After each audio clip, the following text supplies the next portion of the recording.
Taoiseach, I wasn't going to bring this up today, but as we are in the year of elections, and today we've announced the wording for a referendum to take place on the 8th of March, and particularly in light of the last leader's questions where we're being someone or anyone is disingenuous or we're talking about falsehoods.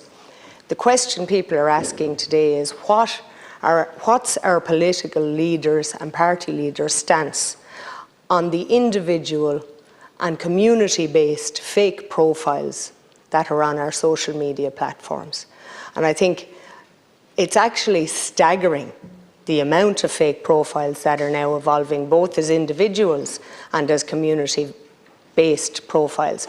And I think the policy is what we're asking for, Taoiseach. What's Fianna Fáil's policy in relation to potential candidates or already elected Fianna Fáil representatives who are using fake profiles, either individually, community-based profiles, or both, to promote their electability at the expense, in many instances, that have been reported in what is now criminal acts under Coco's law, and defamation in civil law. So I think the question people are asking is, do you, as the Taoiseach and the leader of Fianna Fáil, condone candidates who hide behind fake profiles? Do you agree that a core issue for any elected representative must be honesty and transparency? And what sanctions, Taoiseach, would you deem fit to any elected or potentially elected representative, potential candidate, I should say, who is found to use fake profiles? What would the sanction be from your party if you were to become aware, or if you are aware, of Fianna Fáil candidates who hide behind individual or community-based profiles in this regard? Thank you, Taoiseach. Thank you, Deputy. Well, first of all, Deputy, if you're suggesting somebody is, maybe you should call it out if there's validity to it. I would more generally think public representatives should be upfront and transparent in their communications. In my view, no public representative, or indeed political party, should be creating a bot machine or a whole series of approaches which facilitate trending and creation of false news or misinformation. And then there's a balance in whatever legislation emerges between the right to free speech, the right to debate and proper debate, and the right to avoid undermining our democracy and undermining our electoral system.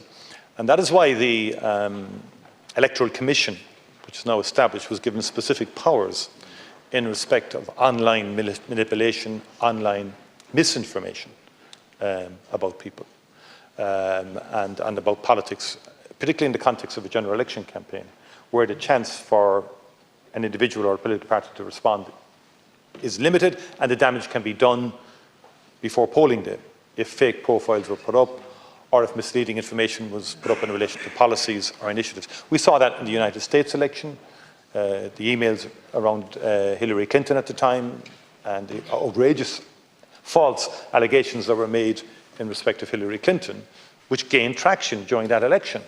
So that we have given powers to the Electoral Commission to, at a minimum, call out any untoward action that would be wrong and that could influence people in the wrong way, and particularly in terms of trending stories and so on like that. I mean, I've had a recent case where I was, in particular advertisements, for example, I was portrayed as supporting some investment product. What concerned me was I had to go to the courts to seek an order from Google as to who was behind those ads. No one should have to go to court to find out who is behind advertisements or material that is defamatory of an individual in the first instance, but secondly could mislead ordinary citizens into losing their money or investing in false products or products that would be scams or whatever like that. And this is an evolving situation, generally in terms of the issue that you raise. To come back to your fundamental point, we're elected public representatives. I don't understand the rationale for why anybody would want, because normally it's the opposite, if I may say so, and most people here are not shy, seeking publicity and making sure that their photographs and titles are in the press releases or in the various postings that are online. It's a new departure. Well, I can understand maybe some people may want to try and do something behind the scenes. That's not right. In my view, public rep should be transparent, upfront and open. Verona Murphy. Thank you, Taoiseach. I think the only question that was asked was, did Fianna Fáil have a policy with regard to their own elected representatives, which you didn't tell us what it was, but that's what people want to know. Is there a sanction for your elected representatives? I mean, you said yourself you were the victim of such a profile and you had to go to the courts. So, I mean, would it not be best to start at home with your own elected representatives and tell the people what the sanctions are for Fianna Fáil candidates who are already elected, those who are going to face the electorate, what you do as a party to sanction those people? Because in a time where, as a party, you are supporting the hate speech bill to sanction literally society with regard to what your potential candidates and elected representatives are purporting and spewing online, hiding behind individual and fake community-based profiles. So I think people want to know what Fianna Fáil will do with their own, what your policy is as a party to keep your own elected representatives in line and keep society in line in that regard. Because if you're promoting the hate speech bill, it's pretty disingenuous, as my colleague already you've accused of being disingenuous. It's disingenuous to try and blame the wider society in a hate speech bill when we can't start at home.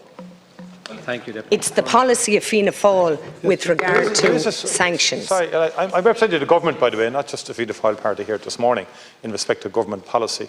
But Fianna Fáil have a social media policy and ethical frameworks governing social media policy. If you had bothered to ask me as leader of the party, I would have provided, I would have provided you with that.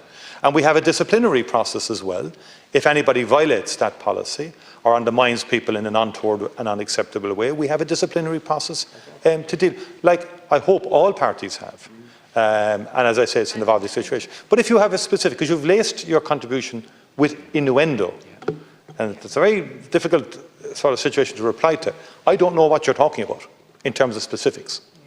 I have no idea what you're alleging, who you're alleging it against. You've just thrown something out there into the ether, which is not a very honest way of doing things either. I mean, if you have a problem with a particular person, say it to me. Say it to the Fianna Fáil party. I take on other, we would have commented on other tweets in the past about situations which we found unacceptable. It happens across all parties and individuals. And there is a policy there, and there is a disciplinary process to deal with it.